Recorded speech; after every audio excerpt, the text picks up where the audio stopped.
este viaje, de este primer tramo, de esta primer clase, tenemos al gran profesor y maestro Alberto Binder. Cuesta, la verdad, tuve que hacer un resumen, recién me pasé de un CV casi es una tesis de 100 páginas, pero es mucho más modesto de lo que usted imagina. Sé que muchos de ustedes lo conocen y el que no, lo van a conocer hoy. El profesor Alberto Binder claramente es abogado y es doctor en Derecho Penal, ambos en títulos de la Universidad de Buenos Aires.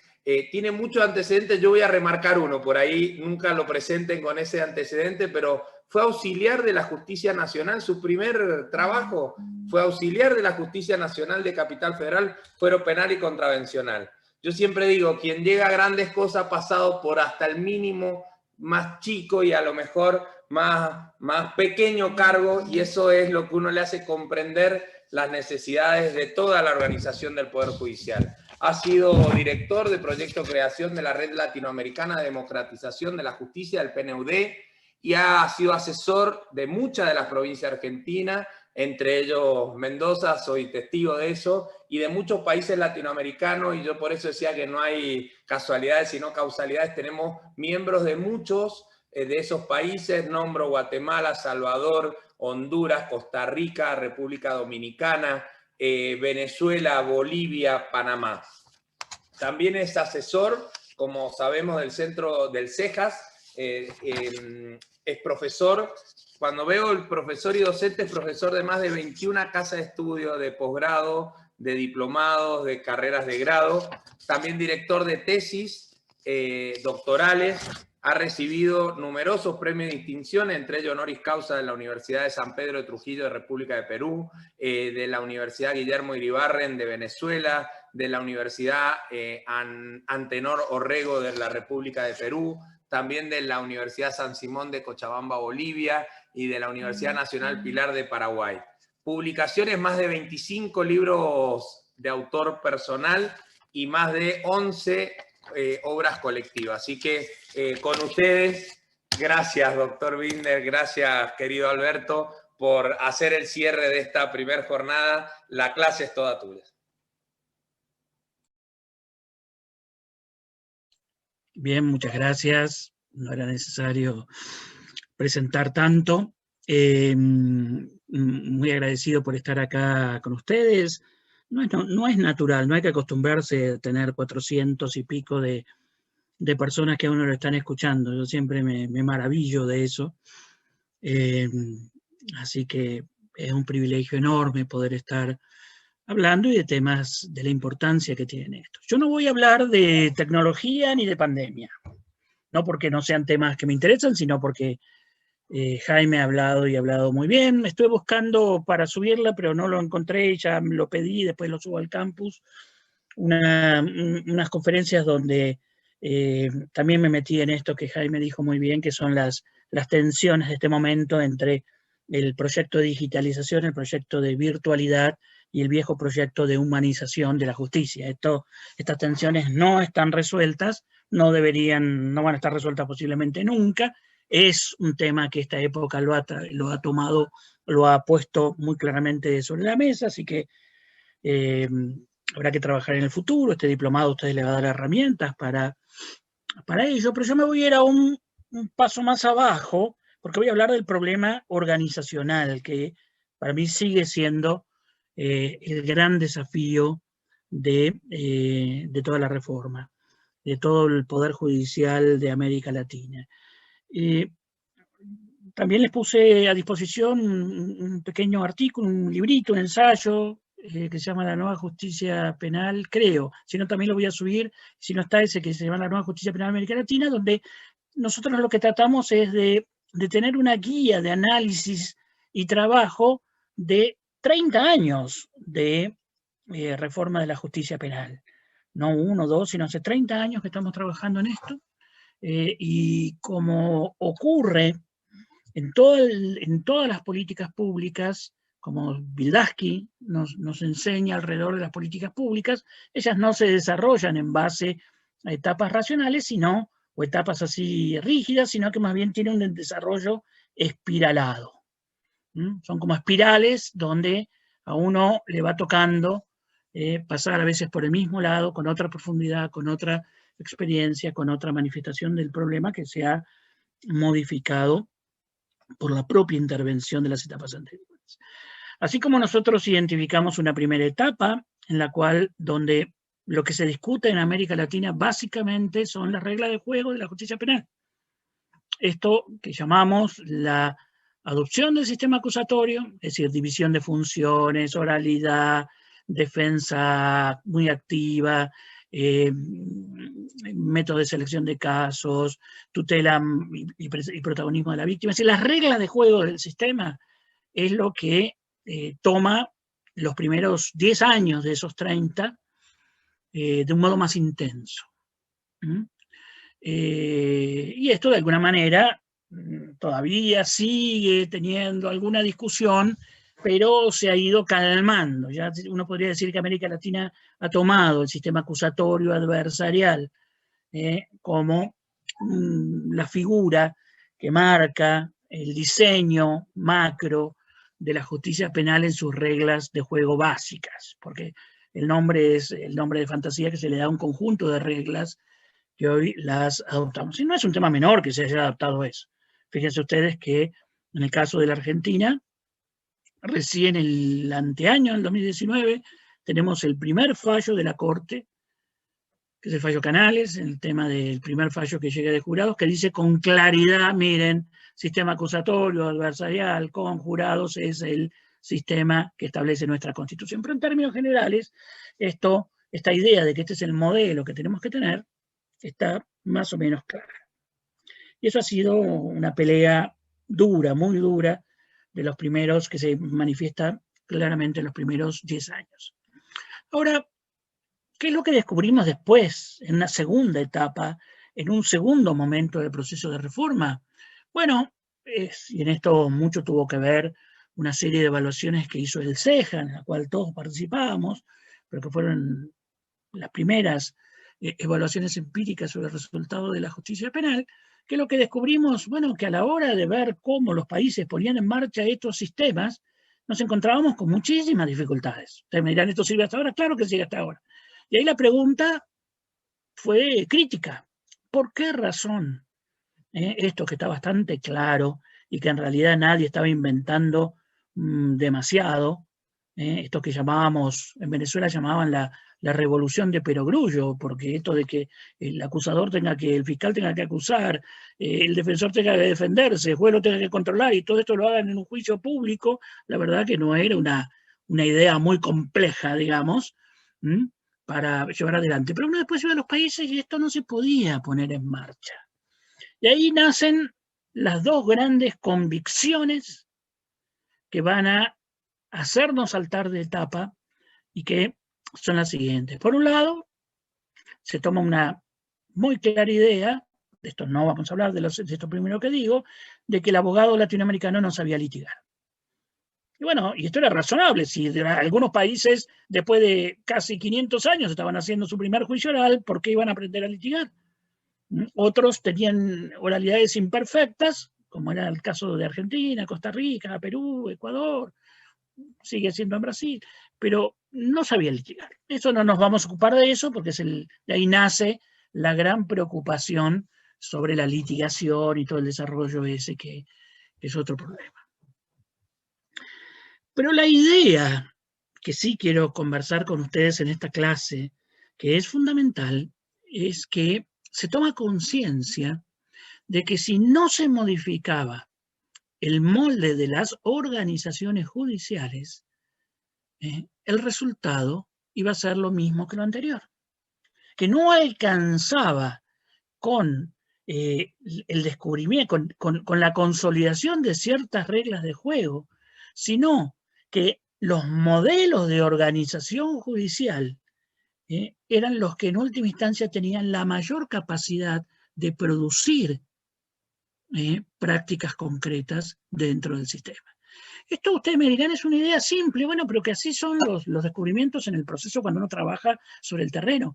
Esto fue la toma de conciencia y la emergencia que se da hacia finales de los 90, de lo que podríamos llamar el momento organizacional, la dimensión organizacional de la Administración de Justicia. Esto produce un impacto enorme, porque la toma de conciencia no es solamente conceptual y abstracta, es la idea hasta hoy determinante de que la gran mayoría de las organizaciones judiciales no solo son obsoletas, sino que son contrarias a las reglas de juego. Pero además, la influencia del modelo organizacional en la configuración del sistema y en la configuración de la cultura organizacional entendida como hábitos del operador, es decir, como la predisposición a actuar del operador, era absolutamente determinante.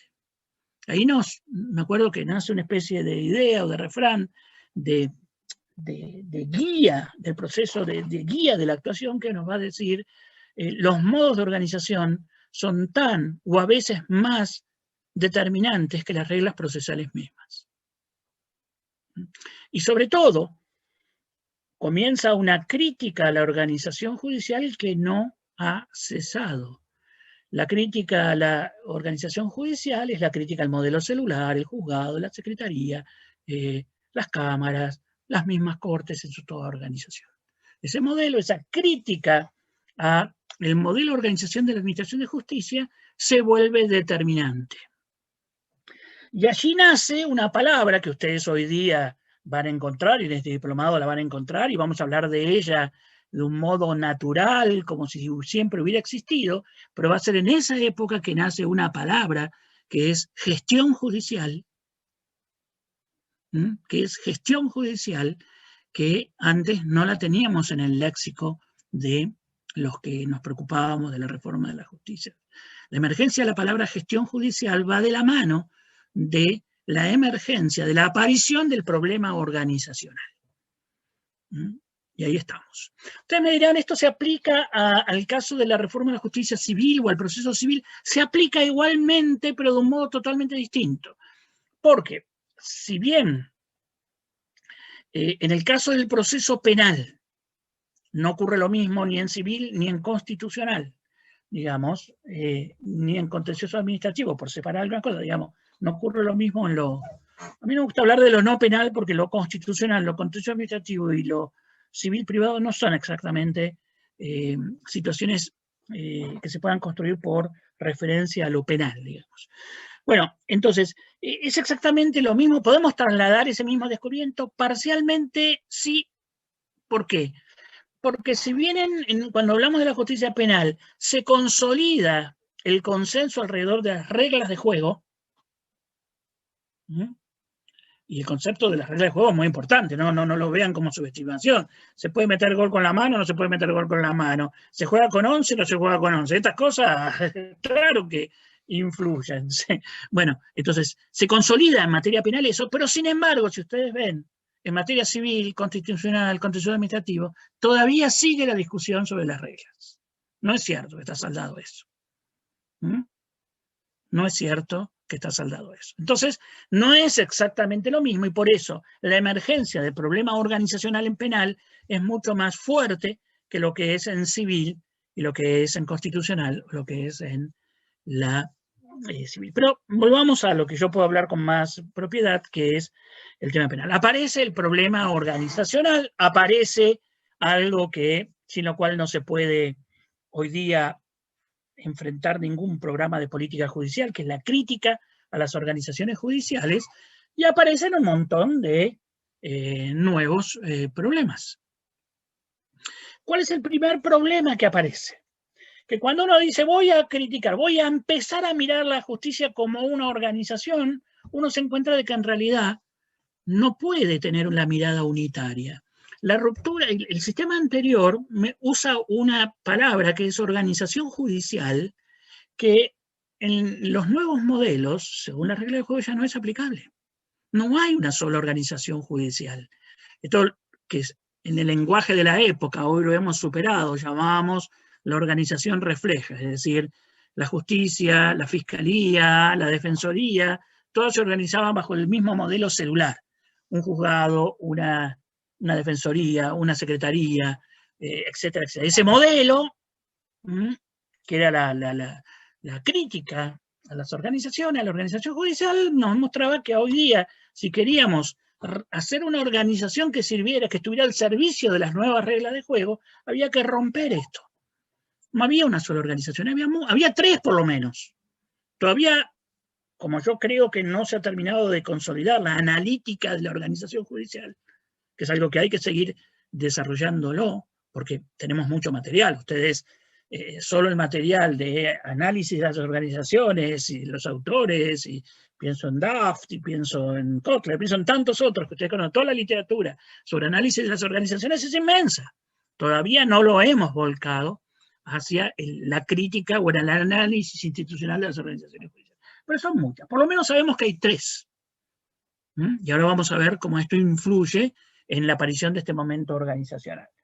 Es decir, la organización de los jueces, la organización de los fiscales, la organización de los defensores públicos, eran organizaciones distintas, porque hay un principio que está en todos los manuales de organización. Una organización es un agrupamiento de procesos de trabajos, de estructuras, de rutinas, de cultura, al servicio de ciertos objetivos y ciertas finalidades. Y por lo tanto, lo que hacían la finalidad del modelo organizacional para los jueces, para los fiscales o para los defensores era totalmente distinto. Entonces no podían tener el mismo modelo de organización. Ustedes me dirán, pero bueno, es obvio eso. No, bueno, no era obvio, y menos creo que sea tan obvio porque todavía seguimos luchando contra esos modelos de un modo muy intenso. Y fíjense, ustedes quieren, y les digo, estas son las tres, ustedes me dicen, la organización de los tribunales de impugnación ordinaria es muy distinta que la organización de los tribunales tipo Corte, Tribunales Supremos, de Corte, llamémosle los tribunales de control de constitucionalidad o los tribunales jurídicos, no sé qué nombre poner. Son modelos de organización distintos. Son modelos de organización distintos. Y habría que seguir, todavía yo no conozco, ojalá algunos de ustedes lo hagan, una adecuada y nueva tipología de las organizaciones judiciales.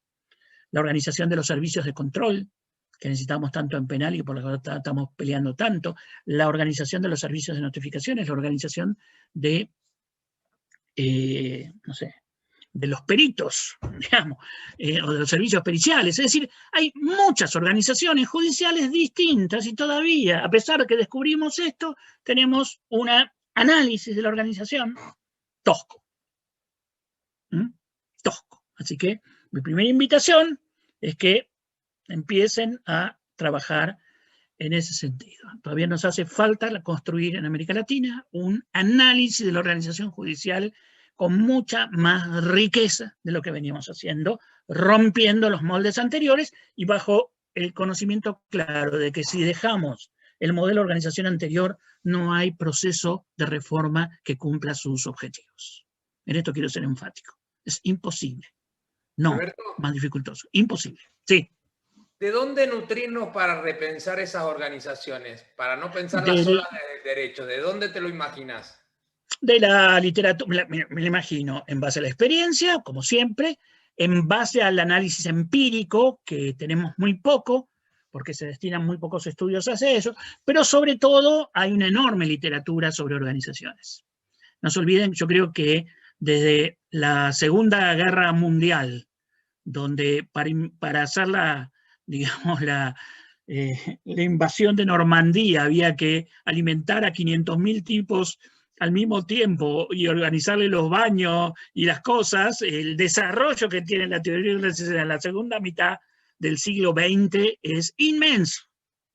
Como teoría de la organización, y ahí va a estar el análisis de operaciones, la teoría de sistemas, ahí van a venir otras, pero hoy día ustedes tienen una enorme cantidad de literatura sobre análisis de la organización.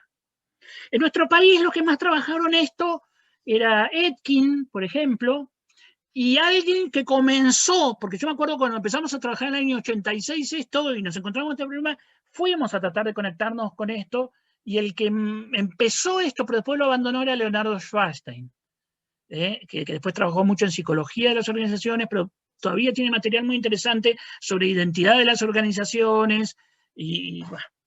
Pero bueno, ahí quedó y este es un conocimiento que hay que producirlo. Bueno, primer problema que nos encontramos.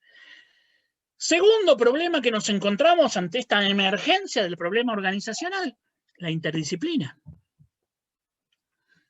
Ustedes me dirán, bueno, hay, ¿cómo se llama? Hay literatura disponible, inmensa cantidad. Una inmensa cantidad. Pero tener literatura disponible y construir interdisciplina no es lo mismo. El punto central es que los abogados, y sobre todo los abogados como ustedes que están acá, ustedes no están acá a las 8 de la noche si no tuvieran algún tipo de apertura mental, si no estaríamos estudiando nulidades y medidas cautelares, algo que para los procesalistas es como el cuarteto. Nosotros podemos ir a cualquier pueblo y dar una conferencia sobre medidas cautelares y nulidades y es como cantar cuarteto. Vamos a tener 200 inscriptos, digamos. Pero ustedes no, están en algo raro que tiene que ver con la innovación tecnológica, así que bueno. Ahora, aún abriendo la cabeza, la cuestión más difícil de la interdisciplina es determinar quién define el problema.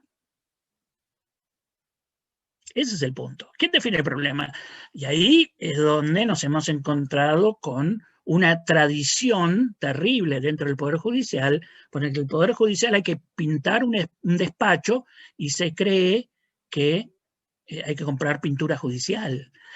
Hay que comprar una computadora y se hacen una cantidad de especificidades que es increíble. Yo me acuerdo, mira, una vez que estábamos trabajando en Chile con una persona muy entrañable, que era el director de Paz Ciudadana, entonces, Jaime, vos por ahí te acordarás, Carlos, que murió después muy joven. Bueno, y estábamos desesperados. Carlos Valdivieso, ahí está. Bueno, que murió muy joven, desgraciadamente, que era un tipo de economista muy serio, y me acuerdo que estábamos discutiendo, bueno, y Chile que quería poner las cosas así, el primero que quería poner las cosas así por etapas, y no se sabía, empieza por el sur, se empieza por Santiago, se empieza por el norte, que es la décima región, todas estas cosas, y a él se le ocurrió decir, che, pero esto tiene que estar estudiado, porque cuando viene una empresa y tiene que desarrollar una cadena de supermercado, debe tener más o menos estudiado cómo es su sistema de progresividad. ¿Por qué no vamos a averiguar? Yo me acuerdo que todos los miramos y dijimos, bueno, y efectivamente, los bancos, los supermercados, las cadenas de farmacias, todos tenían estudios sobre implementación progresiva de sus mercados. Ahora, para eso hay que tener una enorme capacidad de diálogo con las otras disciplinas, que no solamente es un problema de la abogacía hacia las, digamos, hacia las otras disciplinas, llamémosle administrativas, o de ciencia de la administración o de organización, sino que es al revés. Al revés, es decir, las otras disciplinas les cuesta entender que tienen que entrar a lo judicial, porque como los abogados hemos construido esto durante milenios como un coto muy cerrado de lenguaje críptico, cercano a lo religioso, esotérico, tienen miedo de que si dicen algo equivocado van a cometer un delito. Entonces se cuesta mucho. No solamente nos está pasando, pasa aún en el campo del derecho, por ejemplo, hablar con teóricos de la política que se ocupen de las organizaciones judiciales es una cosa que no te miran como diciendo ¿y por qué? Hacerles entender que el Poder Judicial es uno de los poderes del Estado y por lo tanto la teoría política, si no se ocupa de un sector del Estado, no entendemos por qué. Bueno, la interdisciplina hay que construirla y no alcanza con el paso que se dio de meter administradores, ya sea en la macroadministración o en las oficinas judiciales. Eso fue muy importante, pero todavía no hemos construido en el plano teórico. Esto que se está haciendo acá en el diplomado, que aparecen ingenieros y otro tipo, es algo muy novedoso todavía, muy valioso. Hay que custodiar esto, porque no es tan claro. Bueno, nos encontramos con el problema de la interdisciplina y eso todavía existe. ¿Con qué nos encontramos? Un tercer problema de la emergencia de lo organizacional en el proceso de reforma. Nos encontramos con el problema de la burocratización. Pero el problema de la burocratización no es que nos encontramos con burócratas al estilo, digamos, qué sé yo, de la crítica a la burocracia, Si no, porque eso es simple, es decir, bueno, ¿cómo descubrieron la burocratización en la justicia? Qué ridículo, qué enajenado que estaban. No, no, no, el problema no es ese. El problema es que nos encontramos con que es imposible construir una justicia moderna sin una adecuada burocracia. Es decir, el problema no fue leer la literatura negativa sobre la burocracia, al estilo Merton, sino empezar a leer la literatura positiva sobre la burocracia. Y si ustedes se fijan, ahí teníamos un problema, porque también el derecho procesal plantea principios y reglas, porque esto salió en la pandemia hoy día, plantea principios y reglas como si fuera la justicia de la campiña inglesa del siglo XVIII. Y la publicidad es solamente unos cuantos burgueses del pueblo que van a ver al juez, que es más o menos de su misma sector social. ¿Cómo hacemos para construir un servicio judicial que se expande a miles, decenas de miles de casos? Ese es el problema. Sigue siendo hoy el mayor problema. Ustedes me dirán, por suerte llegó la inteligencia artificial. No, no, no. Si fuera tan simple como eso, no. Porque para tener claro la tecnología, dónde la voy a utilizar, tengo que tener claro también el problema de la escala de la organización. Y el problema de la escala de la organización no es simple. No es simple. Si yo le digo ciertas facultades al juez, le digo, está bien, pero esta facultad usted la tiene que ejercer en 40 casos al día, no. O le pido ciertas prácticas. Entonces, esto no está resuelto. Y es un problema central a la hora de pensar la incorporación tecnológica. ¿Cómo pensamos a las organizaciones judiciales cuyos principios y valores han sido, los que yo sostengo, por ejemplo, los principios y valores republicanos de la justicia están pensados en el final del siglo XVIII y primeras décadas del siglo XIX? ¿Cómo los trasladamos a estas maquinarias de decenas de miles de casos que tienen que hacer? ¿Cómo hacemos ese juego? Esto es un problema mayúsculo en términos de comprensión del análisis de las organizaciones judiciales modernas. Mayúsculo. Bien. Cuarto problema que hemos, que descubrimos con esta emergencia del problema organizacional, tiene que ver con la complejidad que le pone a la implementación de los cambios. Nosotros un poco, ahí en el círculo de los que trabajamos en la reforma, decimos un pequeño, broma, que es que sabemos que empezamos a trabajar en serio la reforma cuando dejamos de discutir de principios procesales y estamos discutiendo a quién le toca cada despacho. Ahí decimos, tocamos tierra, empezó la reforma. Empezó la reforma. Y no saben todas las metodologías que hay, sobre todo en esta época de consenso en penal, de abandonar los principios procesales hasta que llegas a decir, che, pero ese despacho lo tengo que convertir dos. O no saben las batallas campales sobre la determinación del horario judicial. Ustedes me dirán, esto que lo planteábamos hace 30 años, sigue siendo un problema central en los procesos de implementación de la reforma. La justicia va a trabajar como toda la administración de 9 a 5. Que te provoca una rebelión. Entonces, bueno, esta es la cuarta. Entonces, repito, primera, para que tengamos la estructura, porque ustedes ya también están cansados, tenemos que hacer repeticiones y cosas. Primero, descubrimos el problema organizacional. No fue hace tanto. Esto es un tema de los finales de los 90, principios de los 2000. Así que no llevamos tanto tiempo. Inmediatamente aprendimos que no es una sola organización, sino varias, y ahí nace una línea, un vector, que es lo que llamamos análisis de las instituciones o de las organizaciones judiciales, que está en veremos. Nos encontramos que el cúmulo de trabajo de lo procesal, lo que procesal llamaba leyes orgánicas u organización judicial, no eran más que listados de competencias. Es decir, el juez tal se ocupará de esto, listado de competencias, básicamente, y una serie de principios de actuación muy toscos. No había en el campo de lo jurídico una mirada organizacional. Nos nació el problema de la interdisciplina, nos encontramos con un mar de teoría y una dificultad en construir un lenguaje común y definir los problemas en común. Tercero, comienza una discusión sobre la burocratización, punto 3, no tanto en sentido negativo, que es fácil, sino en sentido positivo, que es muy difícil. Todo lo que se llama los estudios sobre la burocracia en sentido positivo, el mismo Crozier y todos ellos, y toda la literatura de políticas públicas ahora, nos da mucho material sobre eso. Cuarto, se nos complejizaron los procesos de implementación, porque una cosa es la historia de los cambios procesales en América Latina, era el cambio de modelos y no de implementación. A mí cuando me dicen, pero la justicia penal de América Latina está desordenada, maravilla, no podemos morir en paz. Porque el gran problema era que uno cambiaba los códigos y digamos, la justicia seguía funcionando del mismo modo. El pase de los modelos inquisitoriales a los modelos mixtos es así. Ustedes los mismos lo vivieron en Mendoza y en muchos países, en muchas provincias que tuvieron eso y en muchos países también.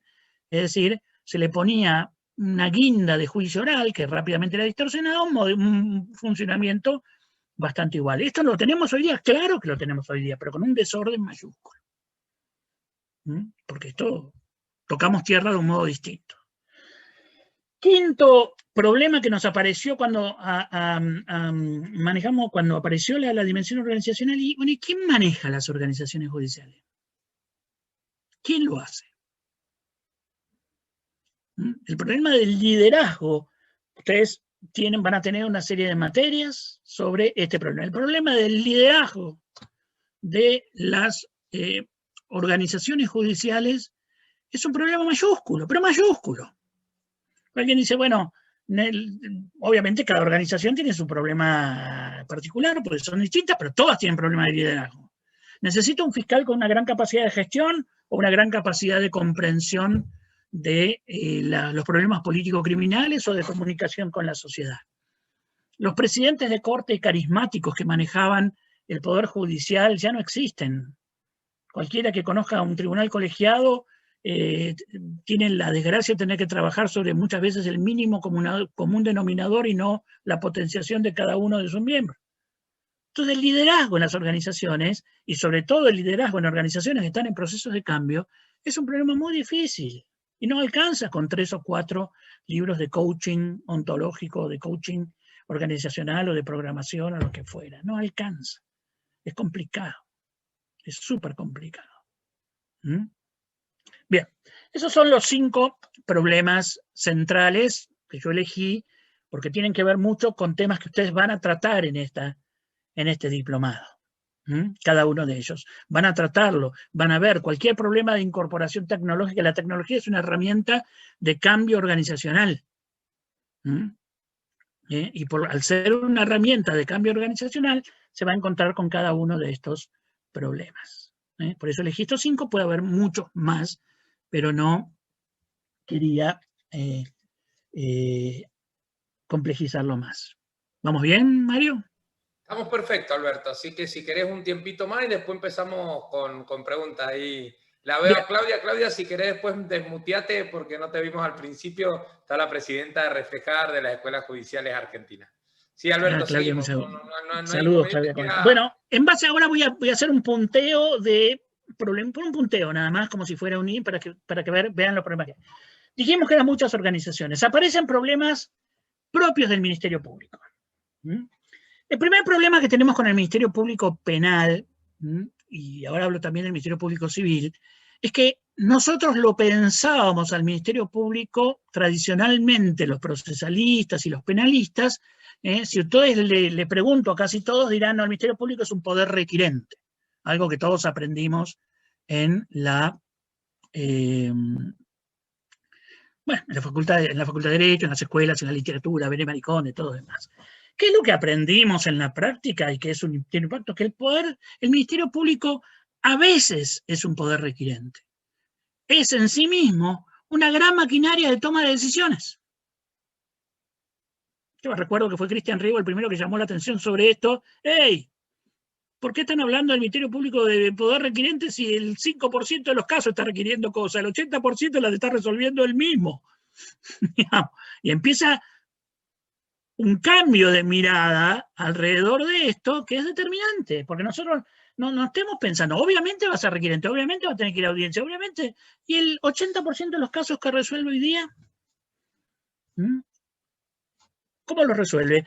Hoy tenemos un problema de análisis de eficacia que a mí me preocupa cada vez más, que aquellos ministerios públicos que funcionan bien y los estamos monitoreando, cuando yo le analizo en términos de productividad, es decir, la relación entre el número de causas que ingresan como peticiones ciudadanas y el número de lo que llamamos salidas de calidad, es decir, aquello que me da cualquier tipo de respuesta, sea una condena, sea una absolución, sea un sobreseimiento, sea una suspensión a prueba, sea un acuerdo reparatorio, son 5 o 6, no más, que me dan una respuesta al conflicto que yo metí. Cuando hago este mínimo análisis de input-output, en sentido claro, estamos a niveles que el Ministerio Público no llega ni al 10%.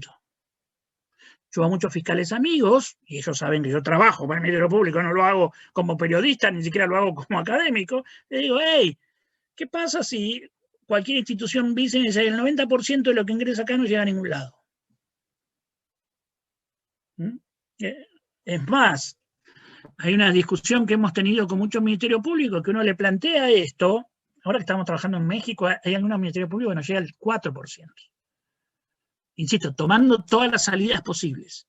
Y entonces me empiezan a decir, hey, pero no, no es así, nosotros producimos más. Bueno, pero lo están contando mal, a veces a mí me consta que lo cuentan mal. Pero ¿qué pasa en una organización que no? ¿Qué pensarían ustedes de un equipo de fútbol que no cuenta los goles a su favor? Y están locos. Bueno, muchos de los ministerios públicos no cuentan las salidas de calidad, las cuentan mal.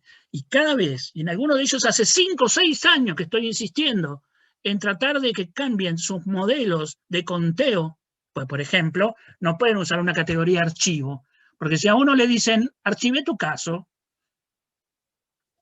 todos lo sentimos que eso no tiene ninguna calidad. Y me dicen, no, pero atrás del archivo hay un acuerdo, aunque sea informal, entre el ofensor y el ofendido, entre imputado y cosas, bueno, lo que fuera. Digo, pero eso no lo podés contar como archivo.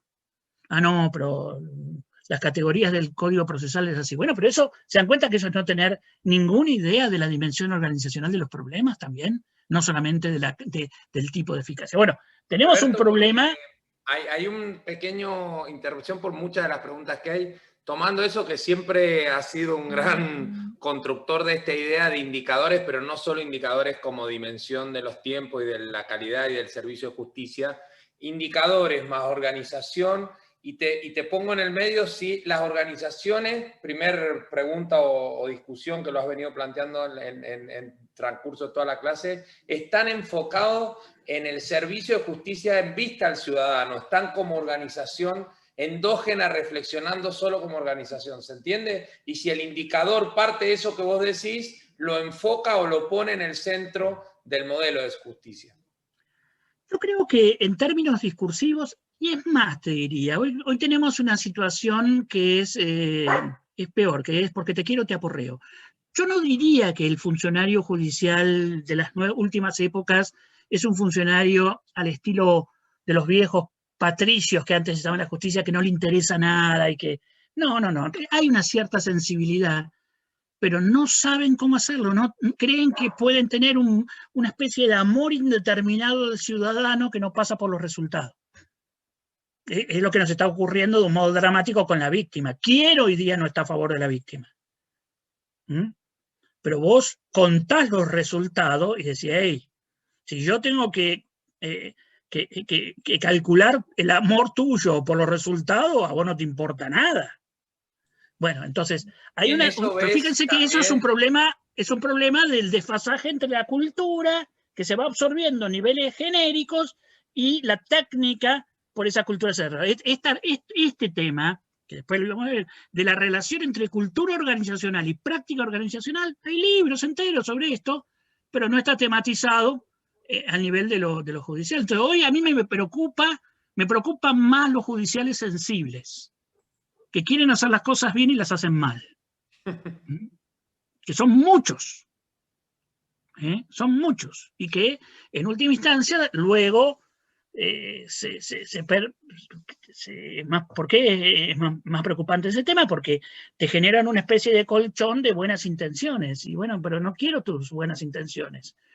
Prefiero menos amor al servicio de justicia y mayor eficacia.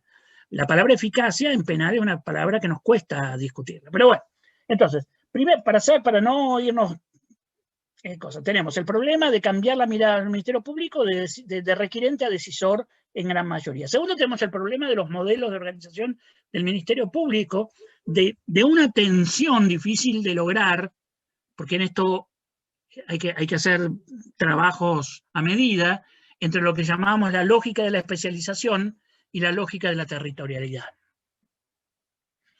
Todos los ministerios públicos que yo conozco están tensionados por esto y está bastante mal pensado en términos de cómo se hace. ¿Por qué la territorialidad es muy importante? Porque toda comunidad necesita conocer a su fiscal, en tanto es el que está gestionando los intereses victimizados de esa comunidad. La especialidad es porque en algunos casos son más difíciles. Ahora, ¿cómo se resuelve eso? Si ustedes ven la nueva ley del Ministerio Público Federal, eso está planteado porque lo trabajábamos ya con gente que conocía estas cosas, y no está cerrado, porque no hay forma de cerrarlo de un modo claro. Es la gestión la que lo cierra. Va a tener momentos territoriales, comunidades que necesitan esto. Bueno, es súper complicado todo esto. Y tercer punto de la mirada organizacional sobre el Ministerio Público es el gran tema de los últimos años, que es la planificación. Miren, en 20 años hemos pasado de una idea absolutamente absurda y mágica que decía que los fiscales tienen que perseguir todos los delitos. Cuando nosotros le decíamos, hay un trabajo que usamos tanto, sobre todo tanto en América Latina, que se llama El mito de la no impunidad, de Gustavo Kosakov, del año 87, que venía de México y trabajábamos con los equipos, estábamos con Mayer. Bueno, pasamos de ese mito de la no impunidad, que los números lo mostraban de todas las maneras posibles, a un ingreso muy tímido que se llamó legalidad-oportunidad, que también era una visión absolutamente superficial del tema, porque daba como presupuesto de que había una obligación genérica de perseguir todos los delitos, que todos los datos de la realidad mostraban que no era así, y además no debería ser así tampoco, porque hay otras soluciones. Y hoy día, hace 4, 5, 6 años, 7 años, menos, 5 años, no menos, trabajamos sobre la idea de planificación de la persecución penal, que en algunos lugares como Chile, México, se ha convertido inclusive en una obligación legal. Ahora, para hacer planificación hay que tener datos, hay que tener objetivos, hay que tener un sistema de evaluación y de supervisión para hacer monitoreo. Todos esos son problemas organizacionales que la mayoría de los ministerios públicos de Argentina es hablarles de cómo piloteamos ese helicóptero nuevo en Marte. ¿Se dan cuenta cómo tenemos que avanzar hacia ello? Los modelos de supervisión sobre el Ministerio Público, sin lo cual yo no puedo, pero no supervisión disciplinaria. A mí no me interesa la supervisión disciplinaria, me interesa saber si estamos realizando o no los objetivos que nos hemos propuesto. La idea de que el Ministerio Público se tenga que poner objetivos anuales, le vamos a dar prioridad a esto y no a esto, son todavía, que es el ABC de toda gestión de una organización, porque si no, no hay estrategia posible, todavía estamos en veremos. Bueno, esos son 3 problemas centrales de problemas organizacionales. Voy rápido. Los tribunales. Y acá hay que separar. Los tribunales, a partir de esta discusión de la emergencia de la organizacional y lo propio de la organización judicial, nace un problema central, que es esta separación entre, como tiene Mendoza, tienen muchos hoy día, bueno, Chile hace rato, que es la separación de las oficinas judiciales y el trabajo estrictamente del juez. Pero esto es algo muy difícil de todavía incorporar en la lógica judicial. ¿Qué es lo difícil de incorporar? Una cosa elemental. El juez es juez en la sala de audiencia. Todavía tenemos, no es el caso de Mendoza, no es el caso de muchos lugares, pero hay lugares, el mayor exponente son los tribunales superiores, por ejemplo la Cámara de Casación Federal, que hacen lo imposible para evitar una audiencia. desalientan a los litigantes, le dicen, no, presénteme notas escritas, ¿para qué va a hablar si me puede escribir? No lo voy a escuchar, tengo orejas de pescado. Bueno, no saben qué hacer para desalentar una audiencia, cuando si hay algo que tiene que definir el profesionalismo del juez, es que está deseando de estar a la sala de audiencia todos los días, que se siente juez en la sala de audiencia. Se ha debilitado, y no por la pandemia, se venía debilitando algo que es central, que es la tecnología de la sala de audiencia. Desde la información disponible en el bench, digamos, ahí en el estrado, que es un tema central, porque el juez le estamos pidiendo que digamos, que resuelva ahí nomás, y le acaban de alegar que esto es violatorio del artículo 3 de la ley 26.527, y pretendemos que el juez o se tenga que levantar ahí, o como lo he visto en muchos lados, dice, espera un segundito, y uno lo ve que anda agarrando ahí los libros, buscando el artículo tal para entender, que son los jueces que ya entienden bien su oficio y todo el mundo sabe que es un lugar de trabajo. Si no, los otros se van a sentir que hay un problema de autoridad. Bueno, la tecnología del bench es una cosa que hay que estudiarla mucho. La tecnología de la sala de audiencia, que esto se debilitó antes de la pandemia. Y después tenemos la oficina judicial y la clarísima distinción de lo que es trámite y de lo que es estrictamente jurisdiccional. Pero está la obsolescencia de las organizaciones judiciales, que todavía, no me van a mentir muchos de los que andan por ahí escuchando que todavía lo tienen, hay jueces que todavía están firmando las citaciones, pues tráigase fotocopias. ¿A quién se le puede ocurrir que un juez puede estar diciendo cítese a tal persona? Obviamente, hay un momento en que en el control de la acusación los jueces van a admitir la prueba en determinado momento. Entonces, la separación entre lo que es estrictamente de trámite y lo estrictamente jurisdiccional, ya en penal, no en civil, lo hemos definido bastante más claramente, pero en las distintas reuniones que hemos tenido en las jornadas nacionales de las oficinas judiciales reaparece el tema permanentemente porque hay zonas grises. Sin embargo, los dos modelos de organización no están claros.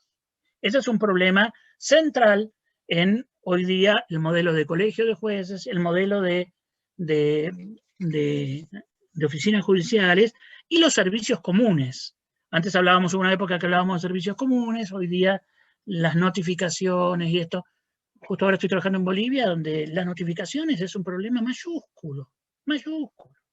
Bien, tercera organización, la defensa. La defensa tiene un problema, porque la defensa no son estrictamente funcionarios, la defensa pública. La defensa es un abogado que está pagado por el Estado y está muy bien, y el tipo de apoyo que necesitan. Entonces, acá tenemos un problema en general con la abogacía penal, porque el abogado privado, el que tiene un gran estudio, que son muy pocos, tiene su esquema de soporte. El abogado medio, que es un buen penalista privado, que no tiene una gran estructura, no tiene ningún tipo de soporte. ¿Cuál es el modelo de organización que necesita hoy un abogado para hacer una defensa penal efectiva? Privada, problema de los colegios de abogados que den asistencia a sus colegiados, si están ahí, pero la defensa pública, ¿qué tipo de asistencia necesita? ¿Cómo se distribuyen los casos? ¿Cómo se supervisa? El CEJA sacó hace mucho tiempo, a mí me tocó participar, un manual de gestión de las defensas penales con un montón de problemas nuevos, pero que todavía no están arrancando. Bueno, para terminar ya, ustedes ven que el momento organizacional, el análisis de las organizaciones judiciales es el gran tema que descubrimos en los últimos 20 años y que necesita todavía mucho desarrollo. Nosotros, bueno, por suerte ahora la JUFEJU está armando comisiones que se están ocupando de la mirada. Yo me acuerdo que en el año 87 tratamos de hacer un convenio para poder instalar en la Argentina algo parecido al National Center for State Courts, es decir, un centro de desarrollo de investigación financiado por todos los estados provinciales. Por el otro lado está el Federal Judicial Center. Y me fui, hicimos un convenio, trajimos todo, pero faltaba tiempo. Y uno va a esos lugares y dice, un poder judicial estadual de Estados Unidos dice, tengo un problema de mora. ¿Cómo se trata la mora? Y llama ahí, tiene 30 programas, 30 proyectos distintos y programas de cómo se trata la mora y lo adaptarán y si necesitan técnicos, van técnicos. ¿Cómo hago para construir un buen sistema de alertas en el manejo de las prescripciones? Bueno, ya hay 20. Bueno, eso es el camino que estamos empezando a recorrer. Y obviamente, en esto no hay forma de desarrollarlo, la tecnología hoy es una herramienta indispensable, pero es una tecnología, no hagamos un uso poco inteligente de la tecnología. Jaime ya hizo mención a todo eso. Tecnología sin cambio organizacional es tirar dinero a la basura. Siempre vamos a tener una empresa que nos vende el último dron. Esto en seguridad lo vemos permanentemente. Tiene el último dron, el último software, la última cosa, y vos le decís, hey, atrás de las 47.000 cámaras que nos han vendido para monitorear, ¿quién está monitoreando esto? ¿Cuál es el modelo organizacional de atención que hay en cada uno de los municipios que tienen cámara por todos lados? Bueno, entonces, quisiera terminar con un llamado a dos grandes problemas. Uno, poner en el centro el cambio organizacional, porque la obsolescencia de nuestras organizaciones todavía lo reclama, ver la tecnología desde el cambio organizacional y saber que esta complejidad que estamos construyendo, por suerte, también se traslada a una complejidad en la gestión de los procesos de cambio.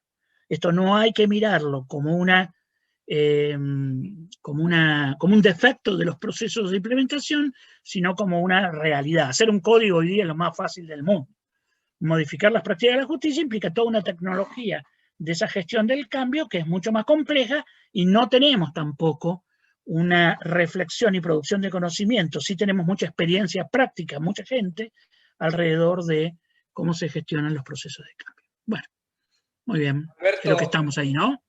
Sí, como siempre, tenemos un tiempito final porque la verdad que ha sido interesantísimo la posibilidad de reflexionar. Nos has dejado muchísima tarea para todo este año. Vamos a tratar de abordarlo también en los talleres y en cada una de las clases. Me parece fundamental poder, estos desafíos que nos planteaste, fundamentalmente la reflexión de las organizaciones y el funcionamiento del Poder Judicial. Ahí te quería preguntar un tema que siempre te he escuchado, lo tocaste ahora tangencialmente, pero que me parece que es central, que es cómo garantizamos la posibilidad de construcción de un gobierno del Poder Judicial democrático y que los impulsos, digamos, de bottom-up, de abajo hacia arriba, que existen de voluntades de innovación. Hay muchas preguntas de yo quise innovar, quiero impulsar, soy tal factor de cambio, y a veces la estructura o el modelo de toma de decisiones o la estructura de gobierno de los poderes judiciales impiden esto que cuando uno lo ve en las organizaciones más modernas, que son ágiles, que son horizontales, que son colaborativas, la estructura que hoy tenemos de toma de decisión más que la organización a veces no genera esos espacios. No, bueno, porque todos estamos enmarcados en un modelo piramidal de organización judicial que es inquisitorial y del siglo XVI, ni siquiera del XIX. El XIX Napoleón la modernizó, digamos, pero viene de allí. En ese modelo donde tenemos jueces inferiores, jueces superiores, sumado luego a la dinámica informal que eso genera, no hay posibilidades de lograr las dos cosas que están atrás del problema del gobierno. Por un lado, el problema del gobierno en sentido estricto es defensa de la independencia judicial.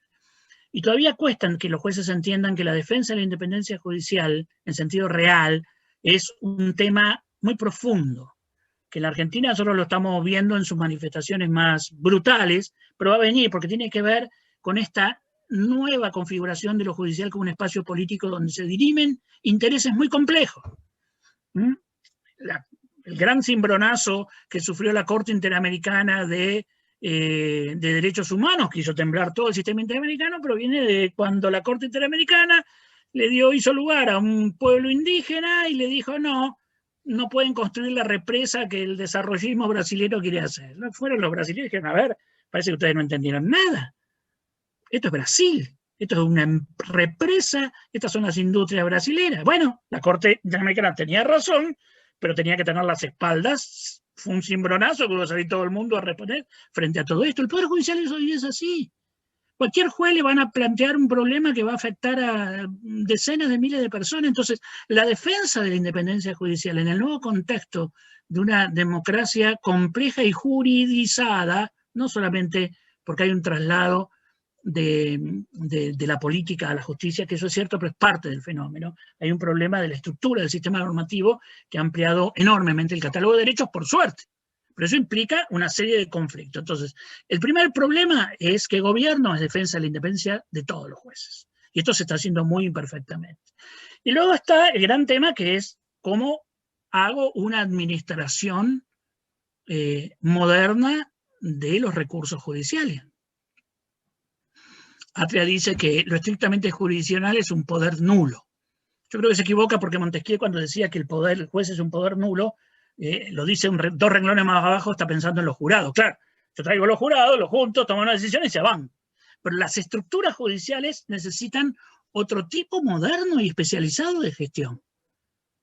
Hoy la Corte Suprema, la Corte Suprema Nacional, esta Corte Suprema Nacional que le están pegando palo todo el mundo como piñata, con razón, sin razón, lo que ustedes quieran, está firmando 2.000, 3.000, 4.000 decisiones sobre concesión de licencia, compra de lápices, y uno dice, pero esta gente está muy mal de la cabeza. ¿Cuántos tribunales superiores conocen ustedes que gastan una enorme cantidad de tiempo en tomar decisiones administrativas? ¿Que tiene que haber una supervisión judicial del conjunto de los jueces sobre cómo se gestionan los recursos? Claro que sí.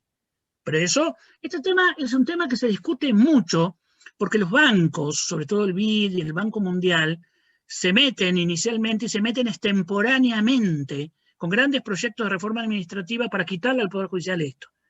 Pero eso no produjo gran resultado porque todavía se estaba discutiendo otra cosa, se estaba discutiendo el diseño institucional del Poder Judicial de la democracia. Pero hoy día, que ya muchas de esas decisiones las hemos avanzado, hay que volver a poner en el centro la administración profesionalizada de esto. Bueno, Mendoza fue una de las provincias que avanzó en este sentido hace mucho tiempo, no sé si después lo continuó, porque hoy día una gestión profesionalizada es algo muy, muy complejo, no es algo simple. Es decir, hay una parte que es mecanizada, porque me digan que el problema es pagar sueldos, que lo hace una máquina, la verdad que los sueldos que lo paga el Poder Ejecutivo, yo diría, bueno, si paga lo que dice la ley, pero no es un problema de gestión hoy día eso. Ahora, ¿cómo ir haciendo la planificación de los recursos, la asignación de emergencia, los modos ordinarios, el crecimiento vegetativo, el control? ¿Eso es la gestión moderna? No sé por qué lo tienen que hacer unos cuantos jueces cuando están especializados. Parece Entonces, algo importante, por ejemplo, lo que hace la Corporación Chilena, que me parece que tiene un modelo similar a lo que estás planteando, ¿no? Sí, pero con mucha subordinación a la Corte Suprema. Es decir, Okay. es un modelo bueno, pero que depende del Tribunal de la Corte Suprema. Cuando se democratice eso y haya una participación de los demás jueces, es un modelo que, claro que avanza. Claro que aquí por ese lado. Bueno, estamos casi en el final, pero la última, ya estamos pecando de abuso, es ¿hacia dónde te parece que hay que generar las nuevas competencias del capital humano y dónde te imaginas que están las grandes resistencias, ¿sí? del cambio? Bueno, el capital humano no es un concepto unitario. Si vos me decís, en primer lugar, también hay que fragmentarlo. Formar fiscales, formar defensores, formar jueces en sus distintas categorías son todas cosas distintas. No existe un hombre judicial. No existe. No existe una carrera judicial que sirva para todas estas cosas. Eso es lo primero que hay que romper. En segundo lugar, para mí es una pelea de hace 20, 25 años, hay que crear una nueva carrera técnico-administrativa del Poder Judicial. Hoy día con las oficinas judiciales lo tenemos, pero no tenemos una carrera técnico-administrativa porque todavía el paradigma dominante es del empleado judicial que lo ayuda al juez, no que maneja la maquinaria.